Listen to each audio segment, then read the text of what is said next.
രജീസ് വേളിലേക്ക് എല്ലാവർക്കും സ്വാഗതം. ഇന്ന് ഞാൻ നിങ്ങളെ പരിചയപ്പെടുന്നത് നല്ല പച്ച മാങ്ങ 1 കിലോ എടുത്തിട്ടുണ്ട്. അതിലേക്ക് വേണ്ട അച്ചാറാണ്. അത് ഉലുവ അച്ചാർ എന്നാണ് പറയുക. ഉലുവ ജാസ്തിയാണ് എടുക്കുന്നത്. അപ്പോൾ ഒരു വലിയ സ്പൂൺ നിറയെ ഉലുവയും ഒരു വലിയ കഷ്ണവും കായവും പിന്നെ 2.5 ടീസ്പൂൺ മുളക് പൊടിയാണ്. നല്ല ചുമന്ന മുളക് പൊടിയാണ് എടുത്തിട്ടുള്ളത്. നമ്മൾ ആദ്യം തന്നെ ഒരു ചീനിച്ചട്ടി വെച്ചിട്ട് അതിനകത്ത് ഉലുവയിട്ട് നല്ല പോലെ ചുമക്കെ വറക്കണം. ഇതിനകത്ത് എണ്ണയൊന്നും ഒഴിക്കാൻ പാടില്ല. ശരിക്കും പൊടിക്കാനായിട്ട് സൗകര്യത്തിനും എണ്ണയിൽ ഒട്ടിപ്പിടിച്ചിരിക്കാതിരിക്കാനാണ്. അപ്പോൾ നല്ല പോലെ പൊട്ടി നല്ല പോലെ ബ്രൗൺ നിറാകുന്നത് വരെ നമ്മൾ ഇതിങ്ങനെ ഇളക്കി കൊടുത്തുകൊണ്ടിരിക്കണം. ഇളക്കാതിരുന്നാൽ അടി കരിഞ്ഞു പിടിക്കും. അപ്പോൾ എന്നിട്ട് നമ്മളതൊരു പാത്രത്തിലേക്ക് ഷിഫ്റ്റ് ചെയ്യാം.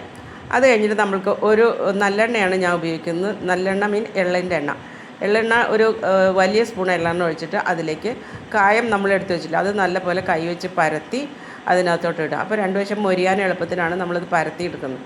എടുത്തിട്ട് നല്ല പോലെ 2 വശവും ഒന്ന് മൊരിച്ചെടുക്കുമ്പോൾ അത് പൊടിയണം. നമ്മൾ പൊടിക്കാൻ നേരത്ത് പൊടിയും വേണം. പിന്നെ നമ്മൾ അതേ എണ്ണയിൽ തന്നെ കടുക് ഒരു ടീസ്പൂൺ കടുക് ഇടുക. പിന്നെ കുറച്ചൊരു 2-3 ഉണക്കമുളക് പൊടിച്ചിടുക. അത് പൊട്ടി വരുമ്പോൾ നമുക്ക് കുറച്ച് കറിവേപ്പിലയും കൂടി ഇടാം. കറിവേപ്പില ഇട്ടിട്ട് നമ്മളത് താളിപ്പ് നമ്മളൊരു പാത്രത്തിലോട്ട് മാറ്റാം.